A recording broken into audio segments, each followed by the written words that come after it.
責任要管家，家中功夫懶做太過差。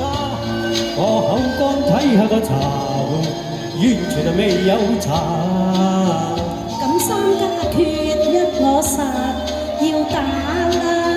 你打咗28圈啊，仲要打？咁未曾食過半鋪滿碗，我實要打頂啦。唔係我立啊亂一將你話，家門拋開去打牌，應該責罵。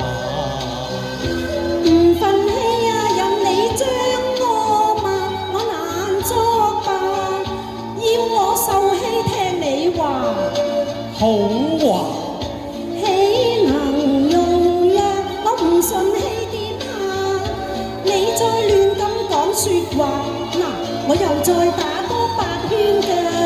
你若再沉埋落去，家務完全唔亂關。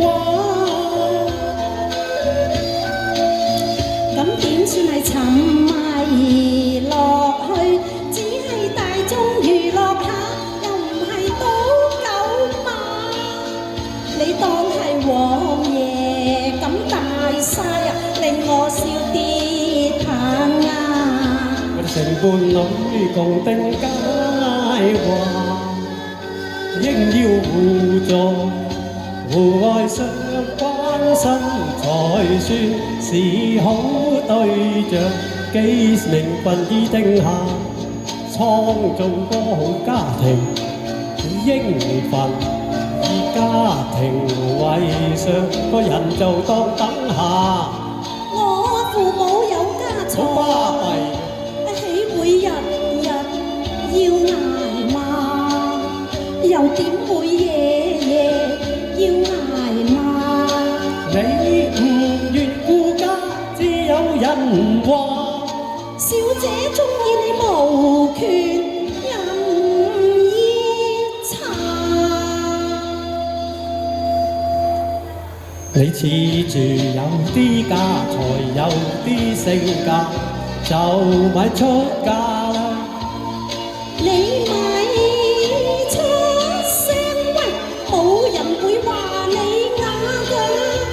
你語咁相逼，問我氣點啊？